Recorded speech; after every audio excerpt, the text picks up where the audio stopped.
Okay, I'm going to do this video broadcast on how to understand the Old Testament and understand the Old Testament Bible language in order so we can actually read a passage in Scripture, which can be oftentimes very confusing. If you're reading from the Old Testament, you can get confused with all sorts of weird names that you're not familiar with.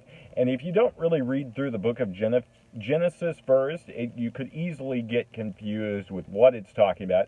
So we're going to take a look at a passage from Ezekiel to kind of get an understanding on how to read Old Testament language. 16:3.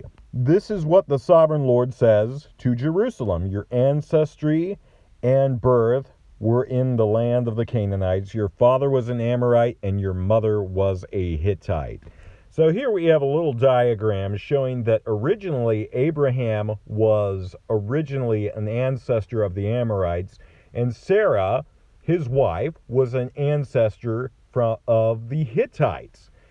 Not an ancestor, but a descendant. They were basically offspring of their ancestors were Amorites and Hittites. And so that's what Ezekiel is talking about in that passage, saying Abraham and Sarah, the original parents of the Hebrew race, were at one time Amorites and Hittites. And so we see Abraham and Sarah have Isaac. Isaac has Jacob. Jacob has the 11 brothers of Joseph, and Joseph himself. And Joseph goes on to have two sons, Ephraim and Manasseh. And just look at the diagram closely and you'll get an idea. Because after the time of Genesis, sometimes you'll read an Old Testament passage, like maybe in the prophets, and you'll see something like this. Take a look. Jerusalem, wash the evil from your heart and be saved. How long will you harbor wicked thoughts? And a voice is announcing from Dan, proclaiming disaster from the hills of Ephraim. Tell this nation, proclaim it concerning Jerusalem. A besieging army is coming from a distant land, raising war cry against the cities of Judah. Then we'll look at another verse. Is not Ephraim my dear son, the child in whom I delight? And so here we see the Lord is speaking about Ephraim as if he were a singular person. But we got to understand, Ephraim at one time in Genesis was a singular person, but he later on, that name was used to describe the descendants of Ephraim, who actually became a people group. And so it switches from talking about Ephraim, my dear son, whom I delight in, and it actually will use a plural pronoun later on. If we take a look at Hosea, for example, we take a look at a passage from Hosea. It says, Ephraim is joined to idols. Leave him alone. Even when their drinks are gone, they continue in their prostitution. Their rulers dearly love shameful ways.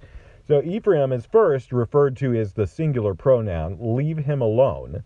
But then it transitions real quickly to their drinks are gone, they continue their prostitution. Their rulers dearly love shameful ways. 3 times after it says him, it says their drinks, they continue, their rulers. And so obviously we know it's not talking about just one singular person. It's talking about a group of people that descended from that one man. And we sometimes will get confused with Old Testament Bible language if we don't understand this concept. And then it goes on to say, so we can conclude the Bible is using a literary device, actually the device of personification in its language here. It is not talking about one person, but rather embodying the people as him, Ephraim, as meaning to personify, yet literally it means the people who descended from Ephraim and his children and their children and so on and so forth. Now let's take a look at another thing that sometimes confuses people. Let's take a look at another thing that sometimes confuses people, especially when you're reading a book like 1st or 2nd Kings. You'll see certain phrases like, let's take for example 1 Kings 15 verse 1.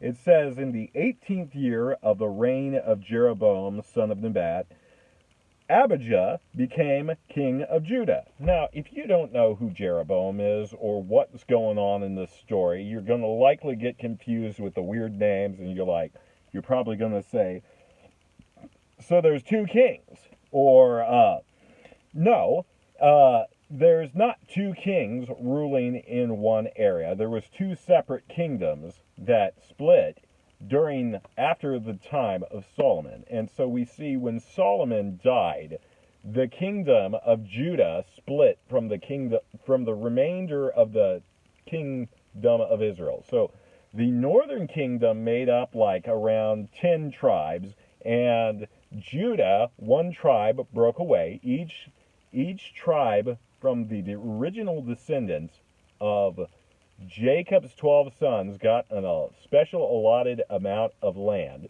designated to them. We could almost say it's almost like the United States, for example. The United States is made up of over 50 states, but, or I think, it's been a long time since I've memorized that or been in school, but there's a lot of states that make up the United States, for example, and you got a certain number of them. But in Israel context, there was like basically 11 states. The tribe of Levi didn't get a piece of land designated after their name. You know, we'll look at that some other time. But the other 11 did. And so what happened was there was 10 that ended up making up northern Israel, the northern kingdom, and then Judah split away and became the southern kingdom. And so we'll see in the 18th year of the reign of Jeroboam, son of Nebat. So Jeroboam was ruling over the 10 tribes in the north, and then we see Abijah became king of Judah. And so Abijah is the southern king. Jeroboam, son of Nebat, is the northern king. And so when you see something like that, you got to understand there were two kingdoms at the time, separate. Jerusalem was the capital of the southern kingdom, and Samaria eventually became the capital of the northern kingdom. So don't read something like that and get too confused. You know, it's sometimes helpful to write down the names or get a notepad and just write down what you're reading so you can later on piece it together and figure out what's going on. That's what I had to do when I first started trying to understand the Old Testament. Well, let's take a look at another passage from 1 Kings 22. And it says, "For 3 years there was no war between Aram and Israel." So Aram was a country that was near Israel but was not a part of Israel. They were a neighboring nation. But in the 3rd year of Jehoshaphat, king of Judah, went down to see the king of Israel. Now that's where you get that language used again. You see the king of Judah, the king of Israel, and that's where it gets people confused. They're like, well, I thought Israel and Judah were the same thing. Well, in technicality, the whole land of Israel, the promised land, was, yes, just one people group, but due to the kingdom splitting in half, there was two separate kings that ruled over. One was the north and one was the south, and so don't get confused by that. Just understand what it's talking about there. And so Jehoshaphat, king of Judah, went down to see the king of Israel. And the king of Israel said to his officials, "Don't you know that Ramoth Gilead belongs to us, and we are doing nothing to retake it from the king of Aram?" So that's where it gets really confusing, because you have the king of Israel, the king of Judah, the king of Aram. That's when you start writing things down just to try to keep things straight, or that's what helped me. But, you know, that is one of the ways I think people can get confused when reading the Old Testament. All those names and places, you know, sometimes it's helpful to just write it down and then just try to later on piece it together after you've read the passage and say, what's going on here? And that's what I had to do throughout my Bible study of the Old Testament, and I think it proved pretty helpful. It helped me kind of, and over time, the more you practice that, the better your brain becomes at sorting through information, I think. I think the more you practice something, your brain is actually a very versatile organ, so you can train it to do things that you're not really used to firsthand. And so, yeah, of course, on the first time of doing things, it can be confusing and hard to manage. It just takes practice like anything else. I hope you found this broadcast informative and a blessing. God bless.